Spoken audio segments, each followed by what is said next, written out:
இன்றைய முக்கிய செய்திகளை பார்ப்போம். மதுரை மாவட்டம் அரிட்டாப்பட்டியில் டங்ஸ்டன் சுரங்கம் அமைப்பதற்கான கோரிய ஏலம் ரத்து என மத்திய அமைச்சர் கிஷன் ரெட்டி அறிவிப்பு. மத்திய மாநில அரசுகளுக்கு நன்றி தெரிவித்து அரிட்டாப்பட்டி மக்கள் உற்சாகம். தமிழக நிலப்பரப்பில் இருந்துதான் இரும்பின் காலம் தொடங்கியதாக தமிழக முதலமைச்சர் மு.க.ஸ்டாலின் அறிவிப்பு. சுமார் 5300 ஆண்டுகளுக்கு முன்பே தமிழர்கள் இரும்பை பயன்படுத்தியதற்கான சான்று நிரூபிக்கப்பட்டுள்ள நிலையில் இவ்வாறு அவர் தகவல். சீர்காழி நெல் கொள்முதல் நிலையங்களில் மத்திய குழுவினர் ஆய்வு. நெல்லின் ஈரப்பதம் மற்றும் பாதிப்புகளை குறித்து விவசாயிகளின் விளக்கங்களை கேட்டறிந்தனர். தலைநகர் டெல்லியில் குடியரசு தின விழாவை முன்னிட்டு முழு சீருடை அணிவகுப்பு ஒத்திகை நடைபெறுகிறது. இதனைத் தொடர்ந்து இந்தியா கேட் பகுதிகளில் போக்குவரத்து மாற்றம் செய்யப்பட்டுள்ளது.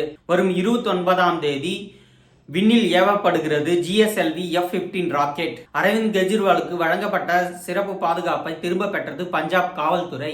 டெல்லி காவல்துறை மற்றும் தேர்தல் ஆணையத்தின் அறிவிப்பை ஏற்று நடவடிக்கை. தென் தமிழகத்தில் இன்று ஓரிரு இடங்களில் லேசானது முதல் மிதமான மழை பெய்ய வாய்ப்புள்ளதாக இந்திய வானிலை ஆய்வு மையம் தெரிவித்துள்ளது.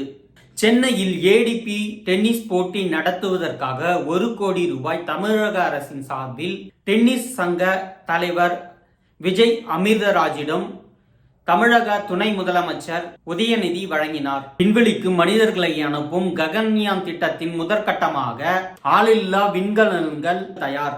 திருவனந்தபுரத்தில் உள்ள விக்ரம் சாராபாய் விண்வெளி ஆய்வு மையத்தில் ஒருங்கிணைப்பு பணிகள் மேற்கொள்ளப்பட இருப்பதாக இஸ்ரோ தகவல். இத்துடன் இன்றைய முக்கிய செய்திகள் நிறைவடைகிறது.